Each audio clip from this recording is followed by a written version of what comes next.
Boa noite, irmãos. A paz do Senhor, amém? Vocês estão bem? Sim ou não? Amém. Glória a Deus. Eu também. Só vou me ajeitando aqui. É uma alegria estar aqui com vocês. Sabe, eu estava aqui no louvor e como o pastor falou, é verdade. Que atmosfera, que unção, que ambiente poderoso, sabe? E eu pensei assim, rapaz, que boa escolha que a gente fez hoje de estar aqui, sabe? Que boa escolha. Repete comigo, hoje eu fiz uma boa escolha. Fala assim, fala com força. Eu escolhi a melhor parte. Aleluia. Fala assim, e ela não me será roubada. Amém. Glória a Deus. Aleluia, irmãos. De verdade, sabe, isso não é simplesmente uma declaração positiva que a gente está fazendo, isso é a verdade, sabe por quê? Porque nós vamos receber da palavra de Deus, da semente infalível, imutável, palavra de Deus, que alimenta o nosso espírito, que traz vida para o nosso corpo, que traz paz para a nossa mente em meio a dificuldades e talvez desafios que cada um de nós aqui está vivendo, amém? Então, irmãos, sabe, gere expectativa no seu coração, não em mim, não no que eu vou falar, não, irmãos, não em homens, mas em Deus, sabe, expectativas na palavra de Deus, porque ela sim é que vai tocar os nossos corações, amém? Eu quero que você abra, por gentileza, em Provérbios, capítulo 18, vai lá em Provérbios, capítulo 18, versículo 10, Provérbios 18, 10. E sabe, de uns dias para cá, eu não sei se é Deus, mas o que é, mas eu estou lendo mais o Antigo Testamento, e parece que está se fazendo algo novo, algo vivo, porque tantos ensinamentos, tantos exemplos poderosos, tantas histórias poderosas. Hoje e ontem mesmo eu estava lendo Esdras, e nossa, quanta riqueza na palavra de Deus no Antigo Testamento, né? E hoje, o tema, se eu posso dizer assim, da nossa ministração, é o seguinte, repete comigo, torre forte, amém. Então vamos lá, vamos ler o Provérbios 18, 10, diz o seguinte, torre forte é o nome do Senhor, a ela correrá o justo e estará em alto refúgio. Agora você pode prestar atenção em mim, porque eu separei 5 versões, e só presta atenção no que eu vou ler. Na Almeida Revista Atualizada diz o seguinte, torre forte é o nome do Senhor, a qual o justo se acolhe e está seguro. A Nova Tradução na linguagem de hoje diz assim, o nome do Senhor é como uma torre forte, para onde as pessoas direitas vão e ficam em segurança. A Nova Versão Transformadora diz assim, o nome do Senhor é uma fortaleza segura. O justo corre para ela e fica protegido. A King James diz assim, o nome do Senhor é torre forte, sob a qual o justo busca refúgio e permanece seguro. Sabe, irmãos, eu li aqui de 5 maneiras diferentes, para que a gente possa ter uma clareza e um entendimento. E eu quero que a gente repita isso, para que isso, se por acaso você está ainda com dúvida, para que isso fique claro para a gente. Fala assim, torre forte é o nome do Senhor.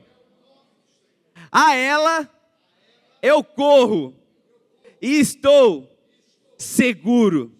Amém, aleluia.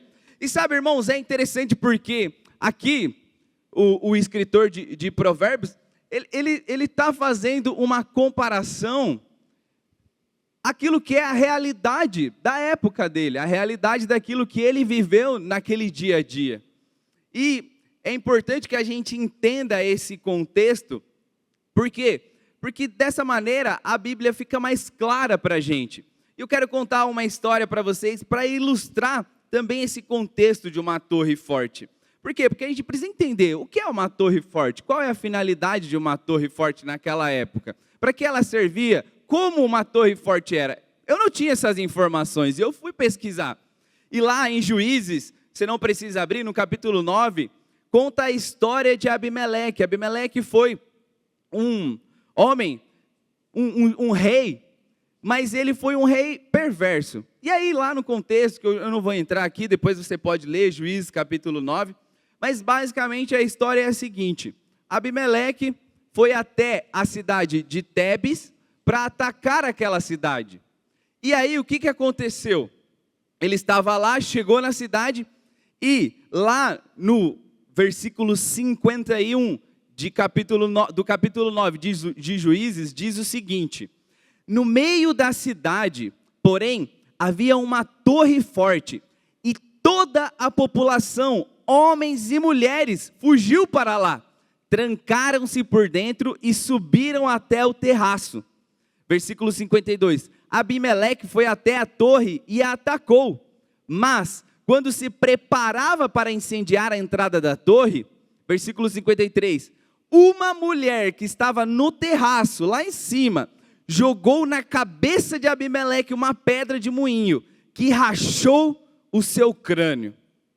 E sabe, a gente precisa entender por quê? Porque uma torre, naquela época, era um lugar onde as civilizações, as cidades, os povoados, as tribos construíam para estar em segurança. Por quê? Porque era muito comum naquela época invasões, guerra, povos inimigos irem atacar um povo, um povoado. E o que acontecia? Eles precisavam ter algum lugar onde se abrigar, onde se encontrar em segurança. E é isso que aconteceu aqui com esse povo. E só para contextualizar vocês também, além desse lugar de segurança, a torre forte era usada para um lugar onde eles guardavam alimentos, mantimentos. Por quê? Porque era normal naquela época, além de guerras e invasões, ter secas, fome. E o que o povo precisava? De suprimento. E eles armazenavam nas torres das cidades esse suprimento para estarem abastecidos em um momento de necessidade. E aí, Du, agora você pode colocar, por gentileza, a inteligência artificial, ela é algo muito doido, porque eu falei assim para o ChatGPT, cria para mim, por favor, uma torre forte daquela época, eu quero entender o tamanho. E naquela época, uma torre forte tinha em média entre 10 e 30 metros de altura. E eu falei para ele, eu quero ver a escala de um homem em relação a uma torre forte. Está meio claro ali, mas todo mundo está conseguindo enxergar, sim ou não? Sim, amém. E olha ali o homem, embaixo ali, olhando para aquela torre forte da cidade. E para você ter uma ideia do que a gente acabou de ler, então a mulher estava lá em cima, e ela pegou uma pedra daquele que estava lá em cima, jogou na cabeça de Abimeleque e rachou a cabeça dele.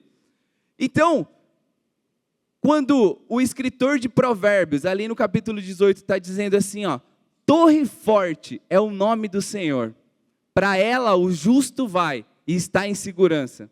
Aqui a gente pode ter uma dimensão, ou uma ideia, uma noção do que ele está falando, ao que ele está se referindo, ao que ele está comparando o nome do Senhor. Sabe, esse lugar, essa torre forte, era um lugar de segurança para eles, de confiança, de proteção, onde eles confiavam que o inimigo não poderia destruí-los. Que foi o que aconteceu com essa mulher? Ela matou um rei, estando onde? Na torre forte. E agora que a gente já deu essa introdução do que é uma torre forte, eu pergunto para você, e pergunto para mim também, quais são os perigos que a gente corre hoje? Porque hoje a gente não tem mais riscos de invasão. Você tem o risco de invasão da sua casa lá? Talvez sim, vai. Mas de uma guerra, de alguém chegar e te assassinar, assassina talvez sim, mas é algo mais remoto, mais longe da gente. Quais são os nossos riscos? Talvez financeiros? Quais são os nossos riscos? Talvez uma doença? Talvez uma depressão? Talvez falta de algo? Eu não sei quais são os seus, as suas necessidades, ou talvez os perigos que você enfrenta. Mas eu estou falando aqui de uma forma geral. Uma epidemia ou uma pandemia, como a que a gente sofreu, viveu alguns anos atrás, talvez um desastre natural, um furacão, algo que pode destruir a nossa casa. Esses são os perigos que a gente vive e passa hoje na atualidade. Então, aqui a gente precisa entender por quê? Porque, irmãos, mesmo que a gente não tenha necessidade de utilizar uma torre forte para encontrar segurança, nós temos sim uma torre forte em Deus. Repete comigo, em Deus. Eu tenho uma torre forte. E sabe, irmãos, essa segurança, essa confiança, como o pastor disse aqui, ela é testada às vezes, e ela é colocada à prova sim, nas nossas vidas às vezes. E é nesses momentos que a gente enxerga e a gente tem a noção e a clareza de o que ou quem é a nossa torre forte. Sabe? E talvez você esteja se perguntando, mas como assim? Como que funciona isso? Sabe, eu quero que você lembre aí rapidamente de alguma situação difícil, algum desafio que você passou. E eu quero que você tente buscar na sua cabeça agora, qual foi a primeira resposta que você deu a esse desafio? E eu vou contar um meu pessoal aqui. A gente foi viajar e a gente chegou num lugar, num país, a gente estava longe, irmãos. A gente estava lá no Catar. E de repente, a gente foi embarcar para voltar embora. E deu um problema na documentação da minha esposa.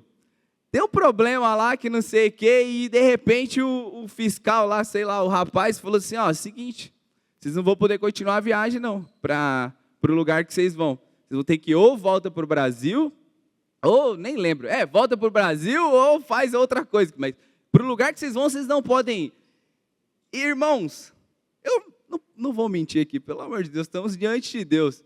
Mas, naquela hora, a primeira reação que eu tive, não foi ir para a minha torre forte, ir para o Senhor e buscar nele a segurança, a resposta, a provisão para aquilo que eu precisava. Porque eu estava diante de um problema que eu jamais imaginei que eu viveria. E daí, sabe qual foi a minha torre forte naquela época, naquele momento? Foi o meu cartão de crédito. Porque o rapaz falou assim, vocês têm duas escolhas. Ou compra uma passagem e volta para o Brasil, ou vocês se viram aí, não sei, liga para o consulado, liga para a embaixada aí te ajudar, alguma coisa. Irmãos, imagina, era, sei lá, 11 horas, meia-noite, o tempo passando, 1 hora da manhã, 2 horas da manhã, e eu ali no desespero, o que a gente faz? Qual vai ser a nossa resposta? Irmãos, eu nem lembro, eu acho que a gente foi fazer uma oração de gratidão quando a gente entrou no avião, que já estava tudo resolvido. Mas naquela hora da resposta, da pressão, sabe qual que foi?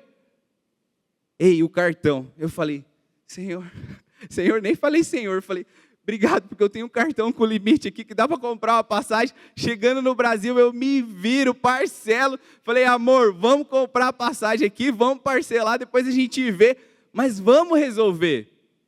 E foi isso que aconteceu. Depois fiquei quase 1 ano pagando essa passagem, tão cara que foi. Mas o que eu quero trazer aqui para a gente?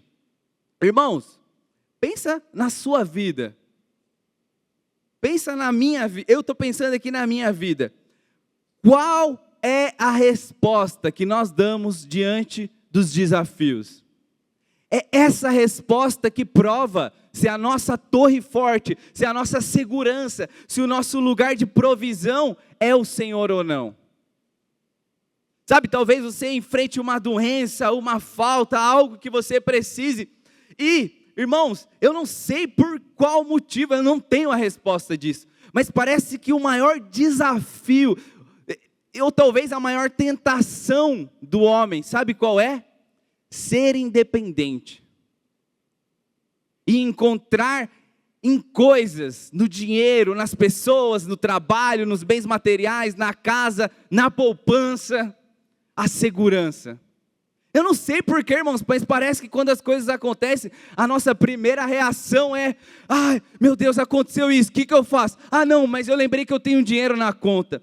Ah, mas e agora esse diagnóstico, essa doença? Ah, mas, tem um médico bom lá, eu vou passar lá nele. Ah, mas o meu fulano, o meu familiar está passando por isso. Ó, mas seguinte, procura aquele rapaz lá. Ó, mas faz aquilo.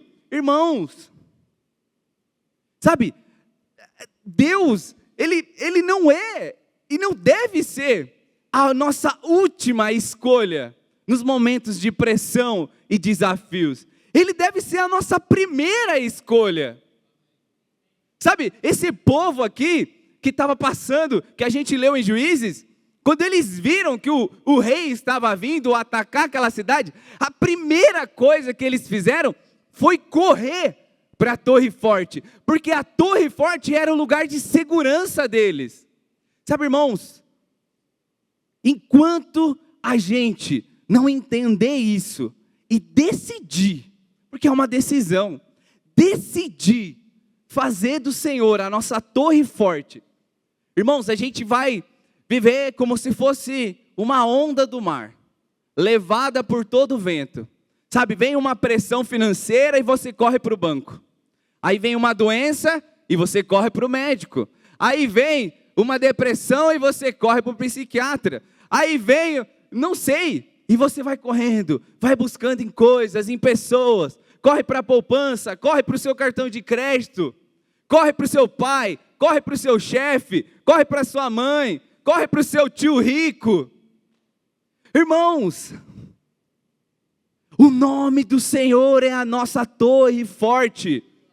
Para Ele nós corremos e encontramos segurança, provisão, paz, alegria, descanso.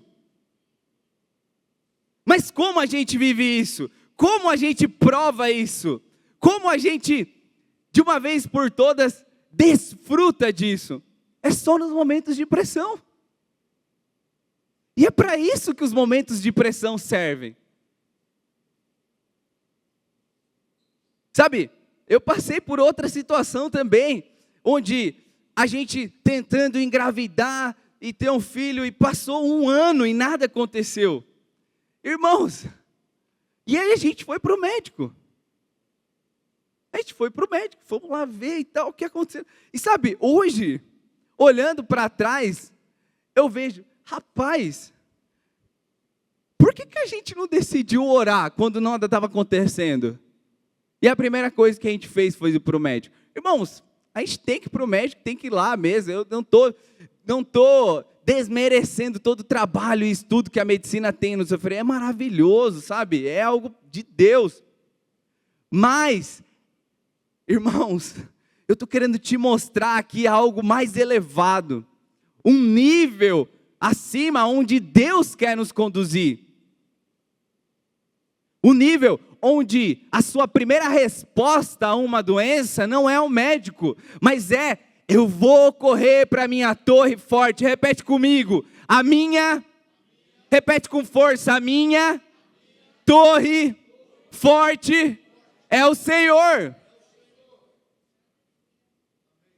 E sabe, irmãos, o final da minha história é que deu tudo certo. A gente correu para a nossa torre forte, talvez não foi no primeiro momento, mas graças a Deus, porque mesmo que talvez a gente deixe Deus em segunda, terceira, quarta ou quinta opção, se a gente correr para a nossa torre forte, Ele vai nos dar a provisão, a proteção, a segurança, o livramento.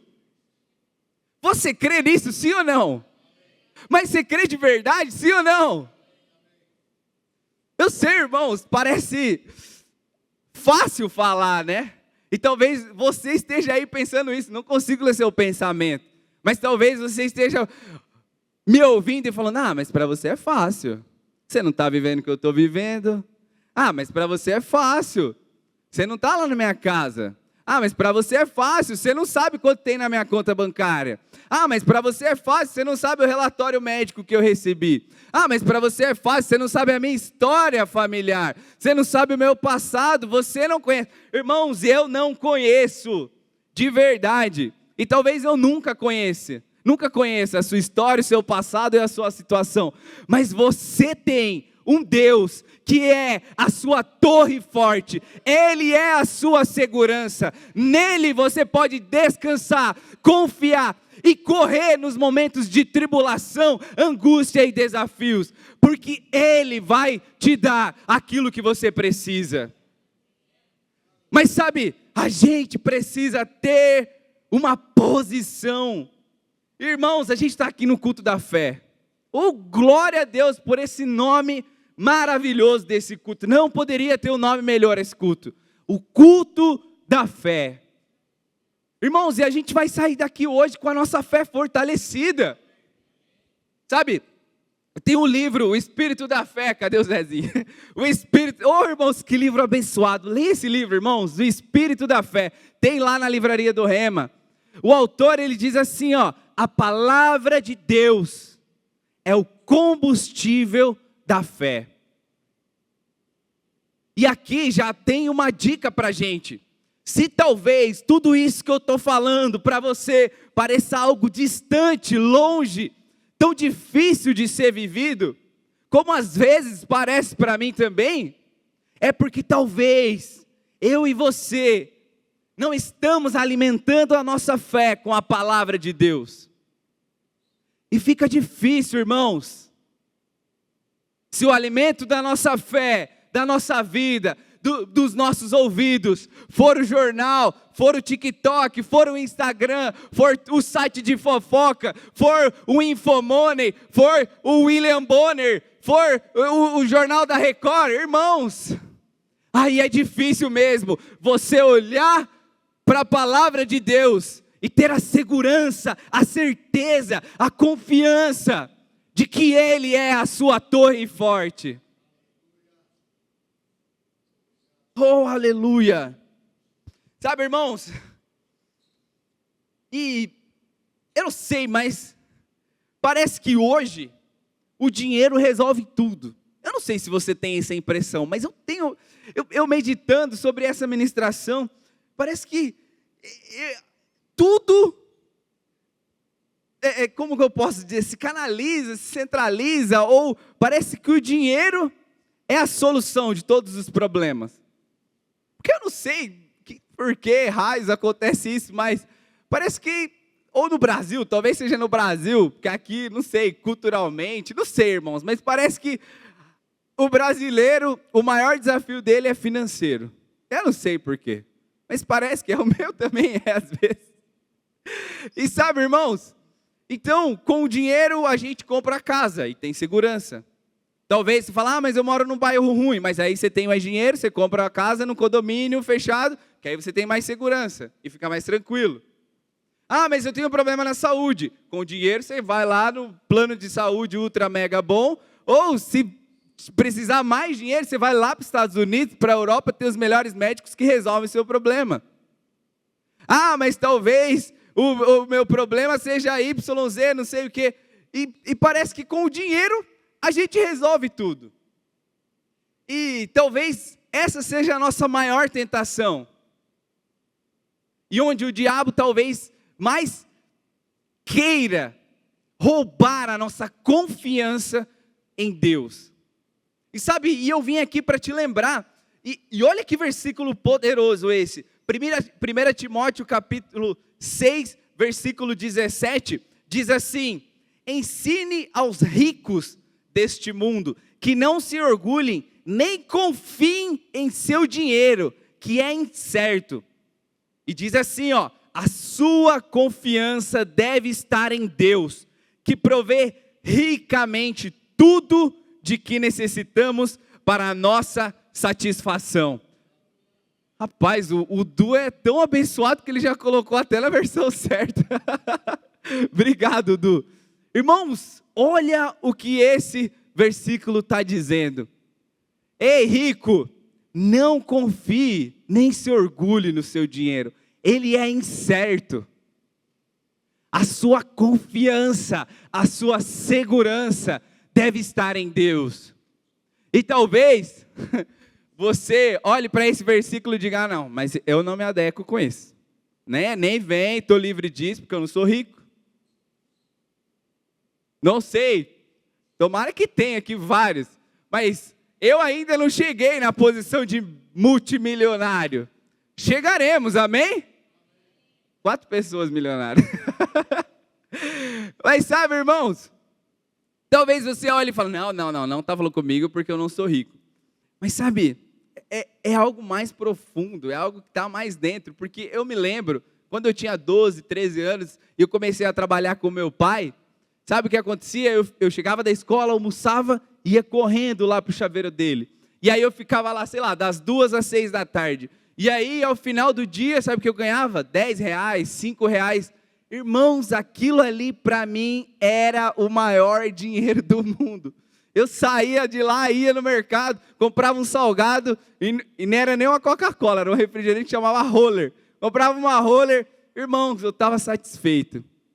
Mas teve um dia, e aí ali eu vivi e tal, passou o tempo, teve um dia que eu recebi uma proposta de emprego do meu tio, também chaveiro.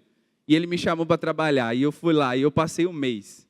E foi o meu primeiro trabalho fixo, onde eu trabalhei um mês inteiro. E, irmãos, aquele menino que estava acostumado a pegar 5, 10 reais, ao final daquele mês, pegou a quantia, a bolada, a quantidade de... Eu nunca tinha visto tanto dinheiro na minha vida. Sabe quanto eu peguei? R$150 foi o meu salário. Mas, irmãos, para você talvez hoje não seja nada, mas para mim, naquele dia, irmãos, eu estava rico, eu estava multimilionário. E eu lembro que eu saí aquele dia, e ainda era uma sexta-feira, dia abençoado, irmãos, eu lembro até hoje, eu peguei a minha bike, eu peguei aquele dinheiro, coloquei na minha carteira, que nunca tinha visto tanto dinheiro na minha vida, enchi a minha carteira com 3 notas de R$150, coloquei, irmãos, eu subi a Nações Norte aqui, de bike, rasgando com a felicidade como nunca tinha sentido antes. E sabe, hoje olhando para trás eu olho e vejo, rapaz, aquele dia o meu dinheiro, os R$150, irmãos, para mim, eu era invencível, para mim eu podia comprar o que eu quisesse. E talvez, guardadas as devidas proporções, seja isso que você sente quando você recebe seu salário. E aí, quando você está com aquela bolada, pega aquele dinheiro, olha para a sua poupança, olha para o seu carro, olha para a sua casa, o que você faz? Você deposita a sua confiança naquilo. Irmãos, aconteça o que acontecer,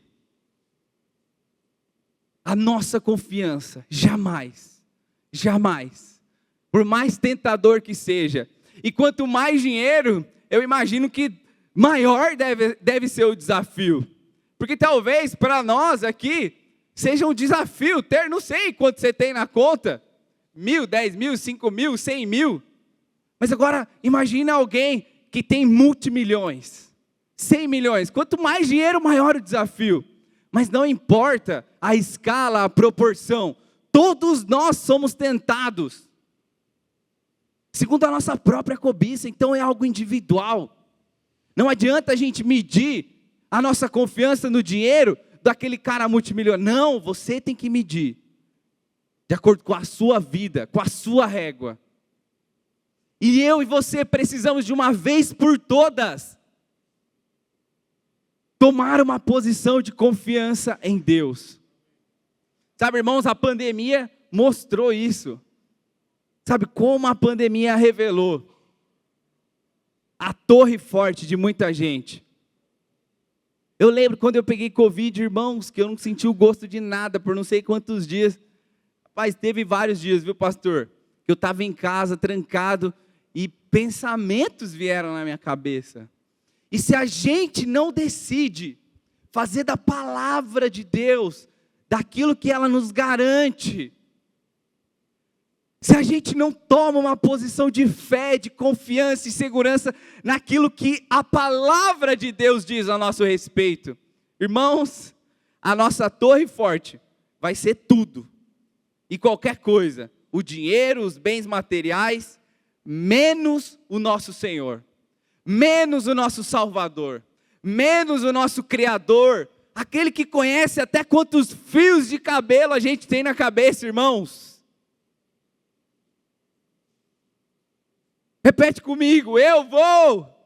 Repete com força, irmãos, eu vou fazer do Senhor a minha torre forte. Ah, irmãos, fala com força. A minha segurança está em Deus, não no meu dinheiro, na minha poupança, na minha casa, no meu trabalho. Oh, aleluia! Oh, aleluia! Sabe, irmãos, Deus, Ele nos chama para uma vida de fé. Porque talvez para aquele povo lá da época de Provérbios ou de Juízes, era mais fácil confiar numa torre forte, porque era algo que eles podiam ver, era algo imponente, alto. Você viu ali a proporção de escala entre o homem e a torre forte. Talvez para eles é mais fácil, e talvez para você seja mais fácil crer quando você está vendo. Mas a vida que Deus nos chama a viver é uma vida de fé. E a vida de fé é uma vida onde você crê, mesmo que você não esteja vendo. É uma vida onde você crê naquilo que Deus disse que fará. Mesmo que, como os nordestinos falam, o sangue bata na canela, você decide crer. E irmãos, mesmo quando tudo vai bem, como o pastor disse, sabe, mesmo quando tudo vai mal, quando relatórios negativos chegam, mas mesmo quando tudo vai bem, quando estamos vivendo um tempo de bonança, e talvez esse seja o maior desafio e o maior perigo de um homem: esmurecer a sua fé, confiar nas riquezas, confiar nos bens, quando tudo vai bem. Oh, aleluia! Sabe, irmãos, fé é confiar em Deus, fé é confiar na sua palavra, fé é olhar para esse versículo que diz: o nome do Senhor é uma torre forte, para ela eu corro. Irmãos, você só corre para uma torre forte, eles só corriam para uma torre forte quando estavam em momentos de perigo e ameaça. E é para esse lugar que nós devemos correr quando estamos em momentos de perigos e ameaças.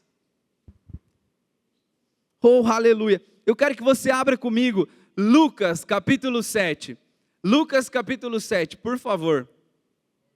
Enquanto você vai abrindo, eu vou te contextualizando. Aqui é a história do centurião que tinha um escravo. Ele tinha um escravo que estava muito doente. E aí, vamos lá ler, vai, que a gente lê a história junto. Lucas capítulo 7 na NVT, por favor, NVT.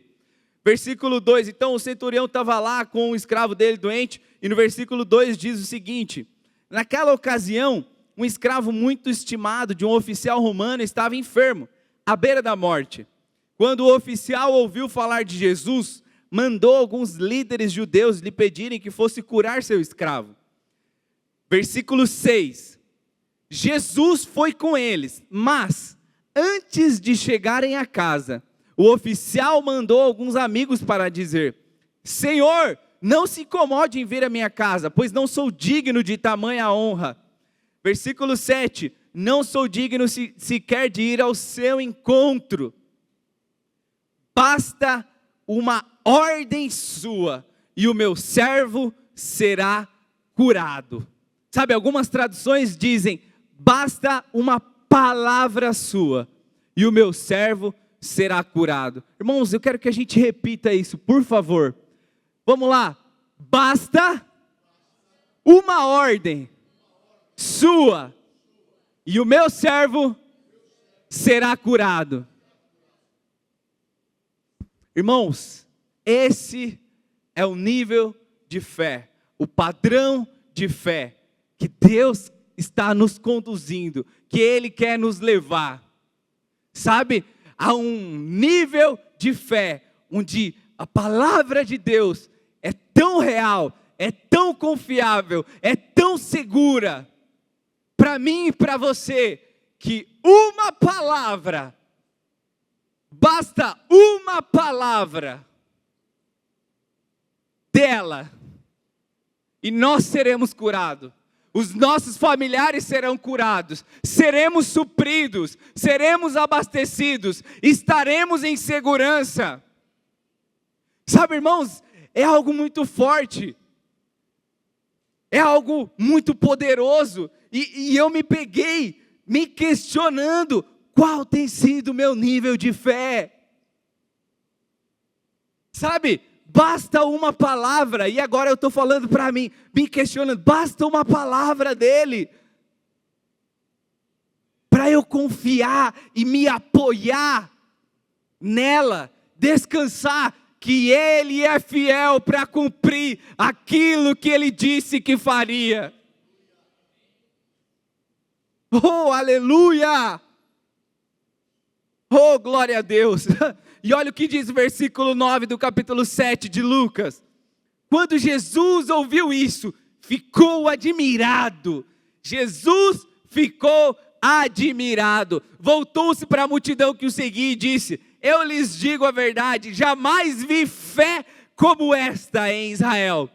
Versículo 10, e quando os amigos do oficial voltaram para a casa dele, encontraram o escravo em perfeita saúde.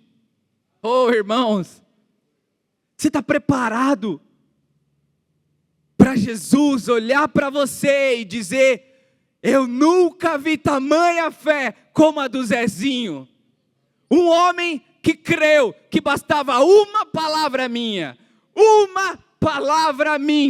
na vida do Zezinho, foi o suficiente para ele se apoiar, crer e descansar que eu era fiel para cumprir aquilo que eu disse que faria. E sabe, irmãos, até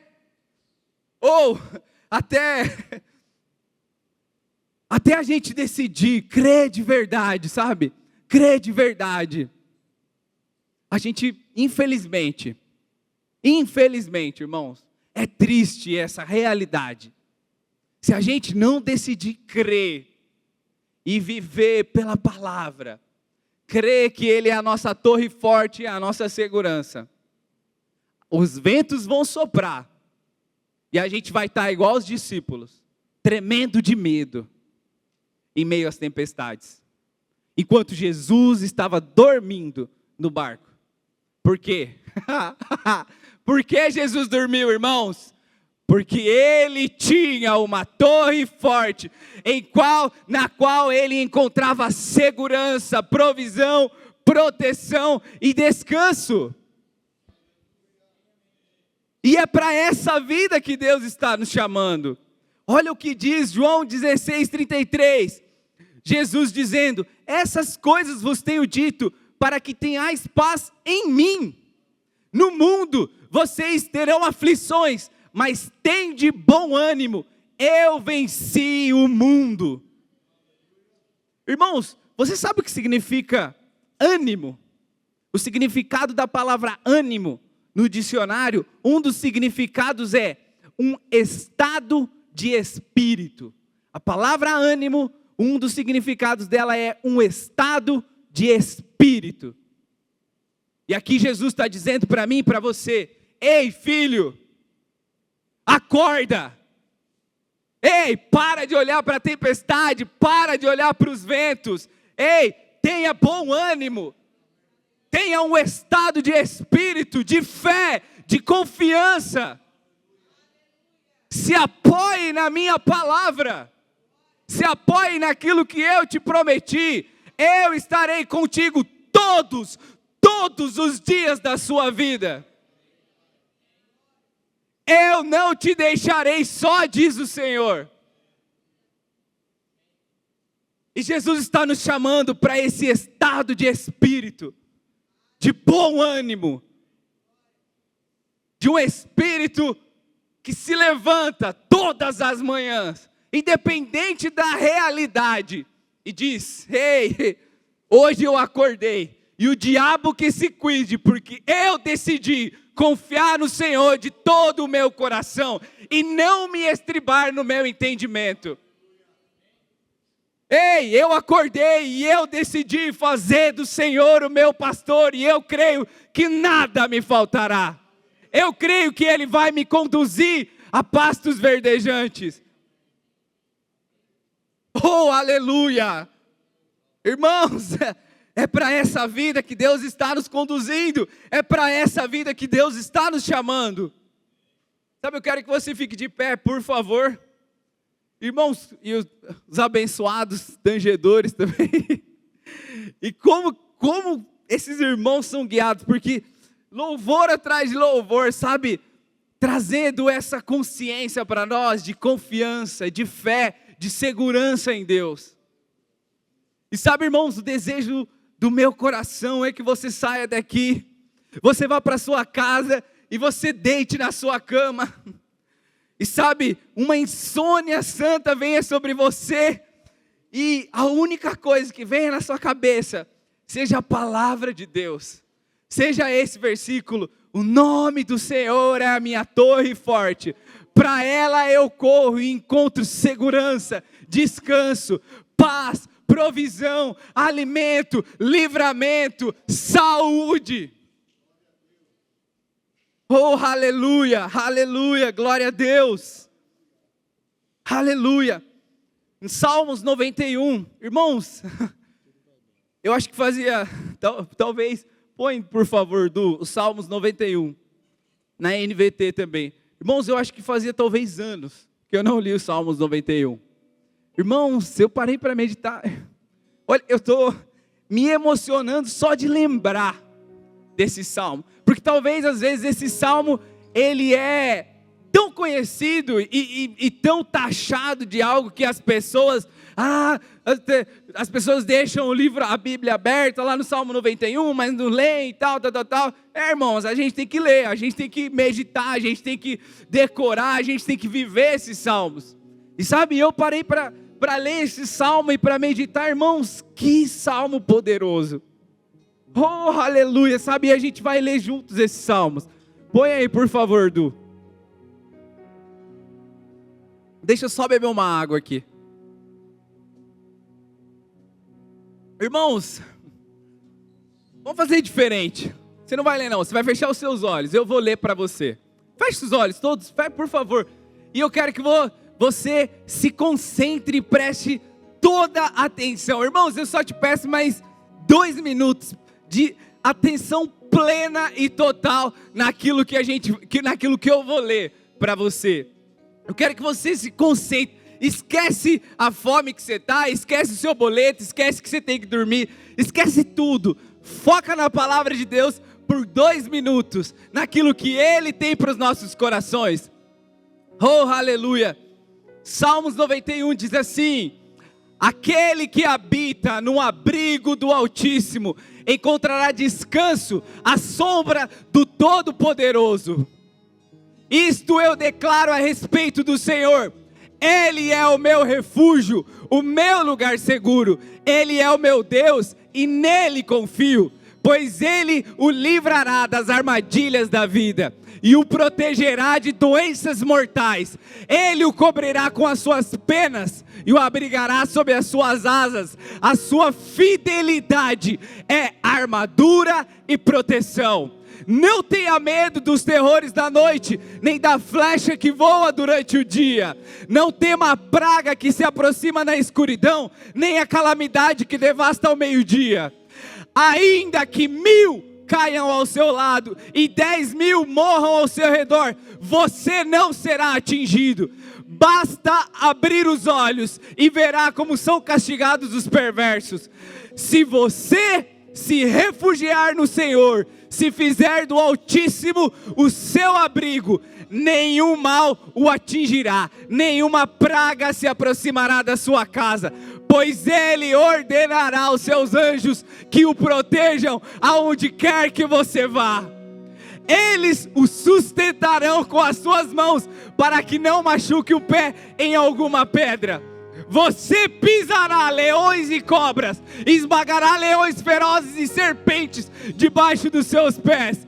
o Senhor diz: livrarei aquele que me ama, protegerei o que confia no meu nome. Quando clamar por mim, eu responderei e estarei com ele em meio às dificuldades. Eu os resgatarei e lhe darei honra. Com vida longa o recompensarei e lhe darei a minha salvação. Oh, aleluia! Oh, glória a Deus, irmãos. Com seus olhos fechados, medite nisso que a gente acabou de ler. Medite nisso, oh, irmãos. Faça da palavra do Senhor a sua segurança. Faça das promessas do Senhor a sua segurança. Pai, em nome de Jesus, nós decidimos, Senhor, de uma vez por todas, confiar em Ti. Pai, nós decidimos fazer de Ti a nossa torre forte, a nossa segurança, a nossa paz, a nossa provisão, o nosso descanso. Pai, em nome de Jesus, decidimos dar um passo de fé, mesmo que com os nossos olhos naturais não vejamos nada acontecendo. Decidiremos confiar em Ti todos os dias das nossas vidas, Senhor, em nome de Jesus. Amém e amém.